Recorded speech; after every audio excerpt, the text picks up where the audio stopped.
Hi, magandang araw po ulit sa inyong lahat for our second reading of the day. Tingnan naman po natin kung ano po ang makikita natin para sa ating second reading of the day, no? I want to see kung ano po ang kanyang feelings right at this very moment. Ano po ang kanyang nararamdaman, ano? Kung kahapon po ay nakita natin, ngayon naman po tingnan natin kung ano po ang current feelings ng tao nyo sa mga oras na ito. Yan. Nasa One Love Day po ako ngayon, ano, pagdasal nyo po, no, na sana po ay maging successful ito, no, at mahanap po natin yung mga nakadestined na mabigyan po natin ng tulong sa araw na ito.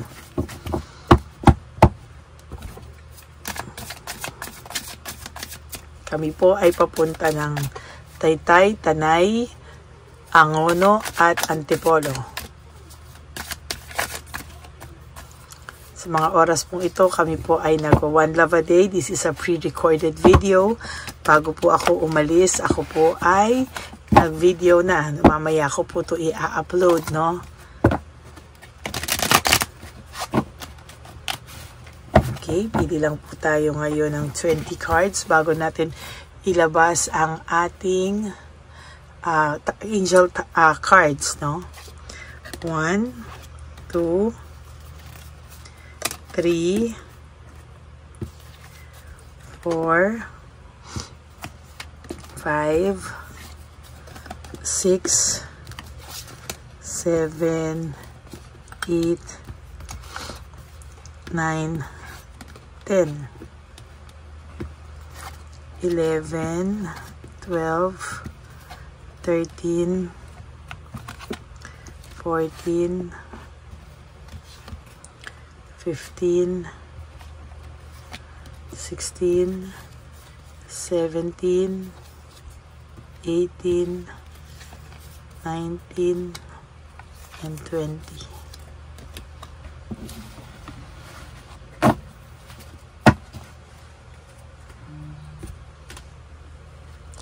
Ilagay po muna natin dito. Tayo po ay kumuha ng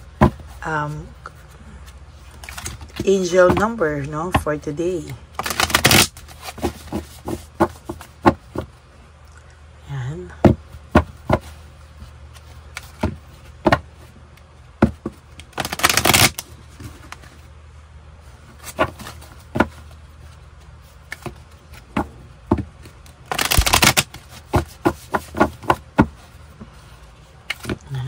Palasahin natin natin maigi.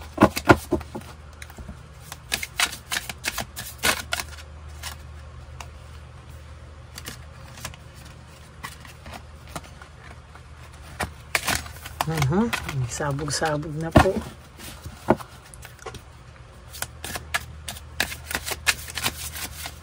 Huwag niyo po skip to, ha. Dito po tayo kumukuha ng energy para sa ating babasahan ngayong araw na ito.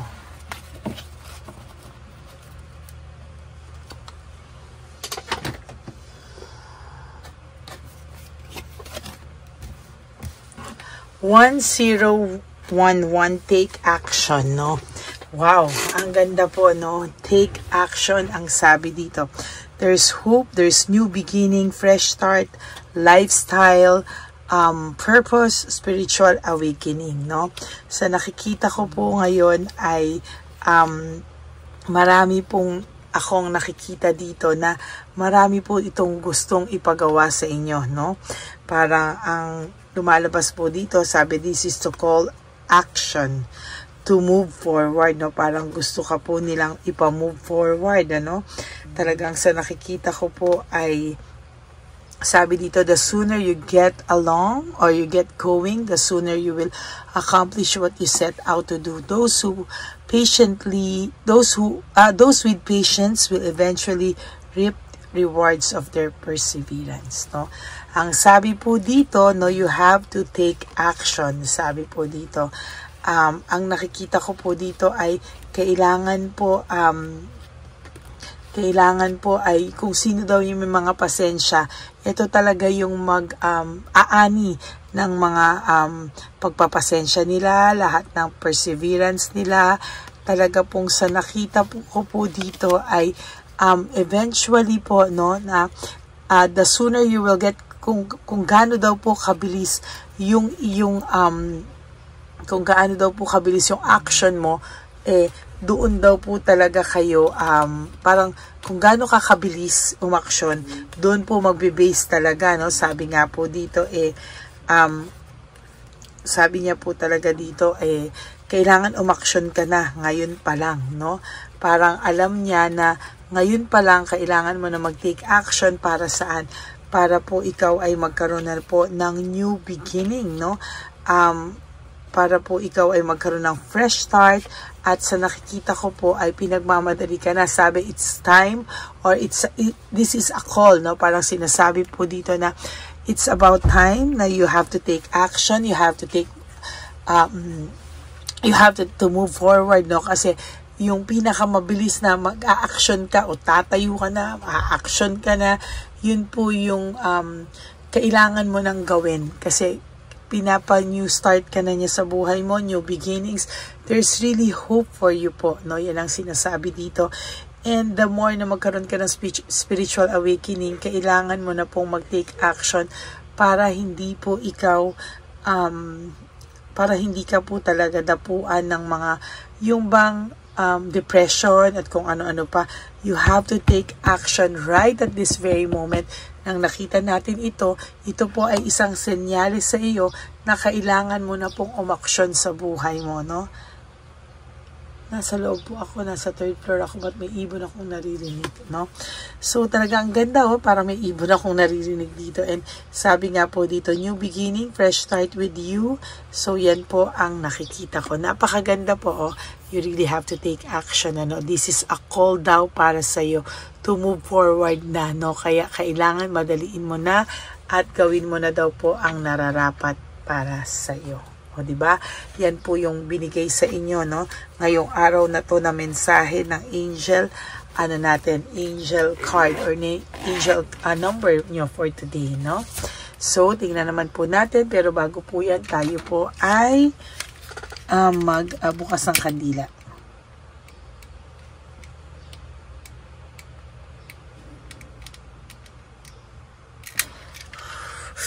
Ang sakit nun, Parang pag tumatagal, umiinit.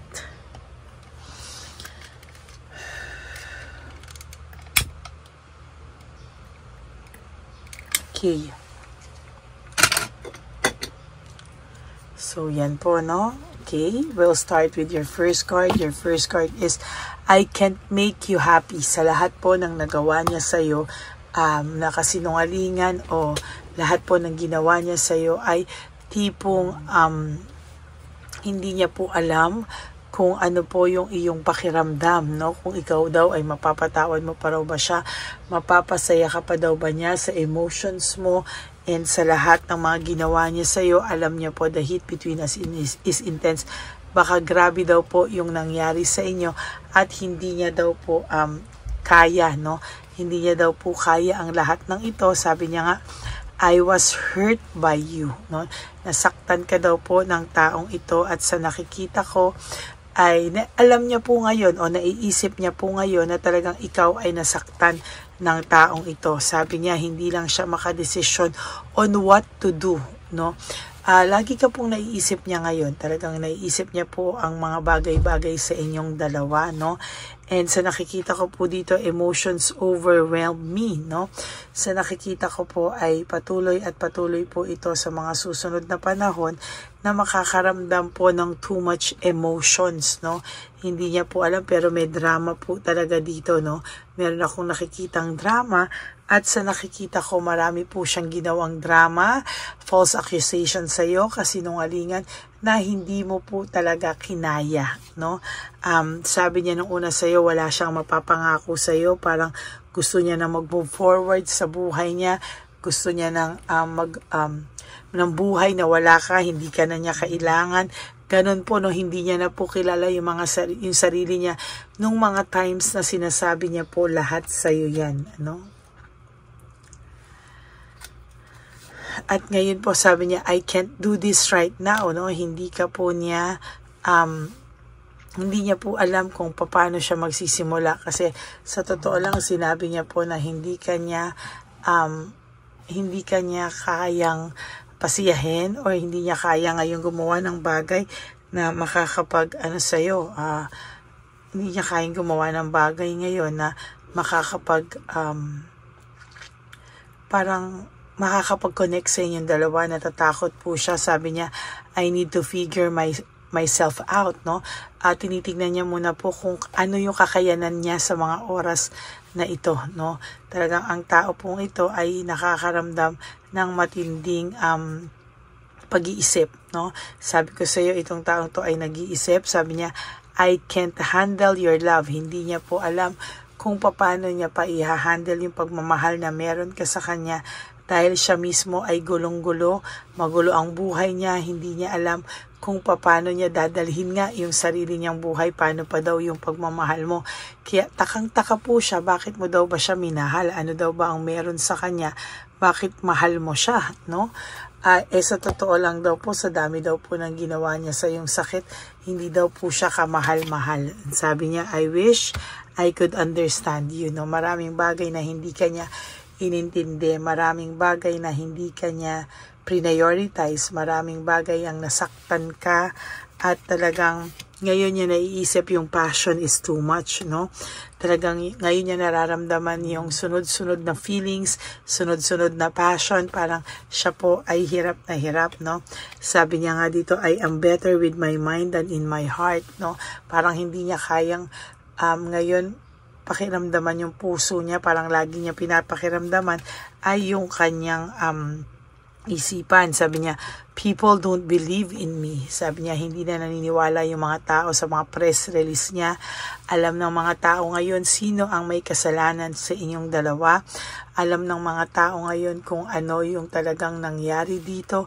At yan po ay talagang hirap na hirap siya, no? Sabi niya, I wish to be like you, no? Ikaw ay marunong magmahal, ikaw daw ay mapagbigay, mabait, at ngayon talaga siya ay nahihirapan, hindi niya alam, kaya dinadaan na lang po niya sa pag-iyak-iyak sa gabi, or dinadaan na lang po niya sa, hindi niya po alam dinadaan na lang niya kung saan man. Dinadaan niya po sa lungkot sa gabi, at sa nakikita ko po, there is this painful memories, no? Yung painful memories po nito ay talagang, sabi ko nga sa inyo, siya po ay nahihirapan, siya po ay hindi niya po alam kung paano ang gagawin niya sa ngayon. Lahat po yan ay naiisip niya. I don't know where to start. Sabi niya nga po ay hindi niya alam kung paano, saan siya magsisimula, kasi yung buhay niya ngayon is totally a mess right now, no? Sabi niya po, yung buhay niya ay mess, no? Gulong-gulo, at hindi niya po alam kailan daw po siya makakabawi sa buhay niya, no? Ang buhay niya ay talagang magulo, at hindi niya po alam kung ano po ang kanyang gagawin, no? Sa nakikita ko po, siya po ay may matindi rin pong pinagdadaanan sa ngayon. Yan po ang ating second reading of the day. Ito po ang feelings ng tao nyo, o feelings ng person nyo right at this very moment. Ako po ay magbabalik for the third reading, no? Pero gabi na po ito. Susubukan ko pong ipalabas yung one love a day ngayon. Kung hindi man po, bukas ko mapapalabas ng gabi, because kailangan pa po namin tong i-edit, no?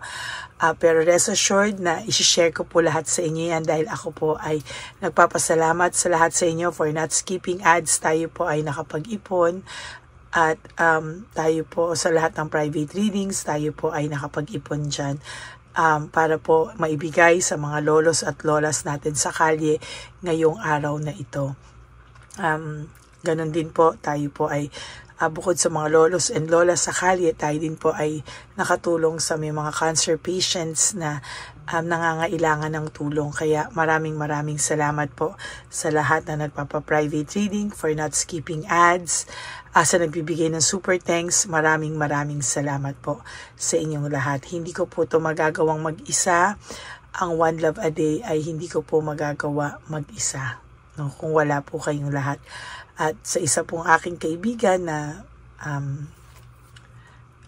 nakatulong ko po dito, no, talagang ako po ay nagpapasalamat din sa kanya for supporting me dito po sa ating One Love a Day.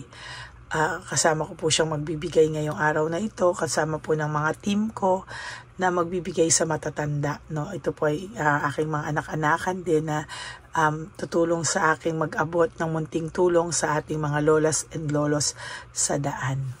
Okay? And for those of you who would like to have a private reading with me, ayan, magsisimula na po tayo ulit mag-ipon para sa next na One Love a Day. Ito naman po ay aking mga susunod na mga lolos at lolas sa kalye ulit, no? Marami na po kasing nagbibigay sa mga nasa institution, dun po ako nagsimula. So, mas gusto ko po yung hinahanap ko kung sino yung dapat nating tulungan sa araw na ito, no? Kaya ako po ay maglilibot sa buong kalye ngayong araw na to para po sa ating One Love a Day. Okay? Maraming salamat po sa inyong lahat and God bless you all. And ang lagi ko pong bilin sa inyo, sabi ko nga po, yung mga gusto pala magpa-private reading, ay message nyo lang po ako sa Lady Lee Elena. That's L-A-D-Y-L-Y. May L-Y po sa dulo, ha. L-A-D-Y-L-Y, Lady Lee Elena. Nasa dulo po yan ng ating video. Diyan nyo lang po ako makokontak. That is my only official and legit FB account. Maraming salamat po sa inyong lahat. And patuloy po tayong tutulong, no, sa ating mga lolos and lolas sa kalye. Okay? Maraming salamat po and God bless you all. And ang lagi ko lang pong payo sa inyo is just to live one day at a time. You do 3 things that will make you happy for the day. Prioritize yourself. Make yourself happy. And kayo na po ang magpapatawad sa sarili nyo and always be grateful that we are still alive. Kahit minsan may mga sumasakit sa ating katawan, buhay pa rin po tayo at i-claim natin na we are still healthy. No, yan ang binigay sa atin ng Panginoon. And always choose to love yourself because self-love is still the best love of all. Kaya maraming salamat po sa inyong lahat and God bless you all. And ang lagi ko pong payo sa inyo, ay lagi niyo po dapat maisip na life is so short. Don't make it shorter by stressing yourself from all the pains and heartaches na binigay sa inyo ng kahapon. Just surrender everything to the divine universe and just let go and let God write your life and love story. I will be back for another set of reading. Huwag po kayo malulungkot. Mamayang gabi po ako ay magbabalik pagkatapos lang po ng ating One Love a Day. I love you all and God bless you. Thank you sa lahat po ng suporta nyo sa akin. Again, hindi ko po magagawa to kung wala po kayong lahat. I love you all and God bless us all. Bye! Okay, update po, may nagpanggap pong subscriber natin na siya po ay magpapahula sa fake na Lady Elena, kaya ayan, hinihingan po siya ng $80 at ang cell po niya ay nabigay at nakuha. Ang pangalan niya po sa cell ay Julian Albert, no? Siya po ay may cell account din, kaya mag-iingat po kayo. Ayan po, no, kung sino man po yung scammer na Julian Albert na yan, no, iinsensuhan po natin yan para siya po ay makonsensya. Kung wala man po siyang konsensya, at least po bumalik sa kanya lahat po ng kanyang ginagawa at maling-mali po yan, ano. Basahin niyo po lahat yan, makikita niyo po, ayan po ang cell number niya at Julian Albert na yan, ano, para po talagang mai-report din po natin yan na siya ay gumagamit ng cell account na Julian Albert. Mag-ingat po kayo. Ayan po yung number niya. Ayan po yung pangalan niya. Huwag po kayong magpauto. Nakita nyo naman po, no, napakalayo po ng pangalan ko sa pangalan ng pinagsisendan nyo po ng account o ng pera. Kaya mag-ingat po kayo at beware sa scammer na to. At talagang ayan po, pinost ko po ang kanyang pangalan dito para maging babala po sa inyong lahat. Maraming salamat po. At mag-ingat po kayo, pakireport po ang page na yan, ang messenger niya na Lady Elena. Maraming salamat po and God bless you all. Ayan, sa susunod po makikita niyo yung account niya na i-report niyo. Salamat po na marami. Magandang gabi po ulit sa inyong lahat. Ako po ay muling nagpapaalala sa inyo na mayroon pong lumalabas sa FB at Messenger account na fake account po no, nang hihingi po ng $25 through PayPal at hindi po yan totoo. Huwag po kayong maniwala dyan. At pag sinabi mo po na gusto ko pong marinig ang boses nyo or makita kayo, ang sasabihin po ay magbibigay kami ng link. Buksan mo yan at pagkatapos ay makikita mo ako. Huwag po kayong maniniwala dahil yan po ay hindi totoo. Yan po ay isang malaking scam na pag binuksan nyo po ay mahahack po lahat-lahat sa inyo. Mahahack po ang inyong mga personal details. Lahat ay mahahack. Ako po ay nalulungkot na ito po ay nangyari, ngunit sa talagang may mga tao pong masasama at may mga tao po talagang hindi makatiis na hindi gumawa ng masama sa ibang tao. Pero maging aware po sana kayo, tulungan niyo po ako, i-report po natin yung fake na yan at sa FB para siya po ay mawala na at wala na po siyang mabiktima pa, no? Nandyan po lahat ng details at maraming salamat po sa inyong lahat. Maraming salamat po sa inyong lahat at mag-iingat po kayo.